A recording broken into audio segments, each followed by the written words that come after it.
विधानसभेच्या कामकाजामध्ये ससूनचा मुद्दा हा गाजलेला आहे। ससून गुन्हेगारीचा अड्डा झाला आहे असं धंगेकर यांनी म्हटलं आहे। धंगेकर विधानसभेमध्ये आक्रमक झाले होते।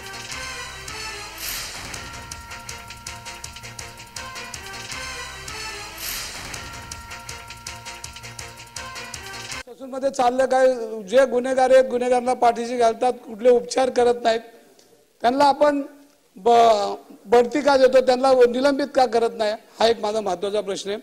आणि दुसरा असा एक प्रश्न आहे की याच्यामध्ये आज पुणे शहराला पुणे महानगरपालिकेमध्ये आरोग्य प्रमुख नाहीये आणि आरोग्य प्रमुख नसल्यामुळे मागच्या आठवड्यात तडकाफडकी बदली केली।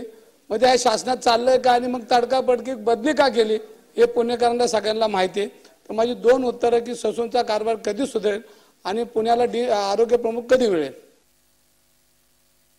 अध्यक्ष महोदय, मी मगाशी सांगितलं की पुण्यातील सगळ्या लोकप्रतिनिधींना घेऊन मी ससूनच्या हॉस्पिटलला त्यांना घेऊन जाईन, त्यांच्या सगळ्या हॉस्पिटलची व्यवस्था दाखवेन, बैठकीला आणि आपण पूर्णपणानं त्यांना त्याच्यामध्ये व्यवस्था करू। आता दुसरा जो विषय त्यांनी विचारला की डॉक्टर ठाकूरांची बदली आपण केली, त्याच्यावर कारवाई काय केली नाही, तर मी अध्यक्षमध्ये मागच सांगितलं होतं की त्याची चौकशी केली, समितीने चौकशी केली।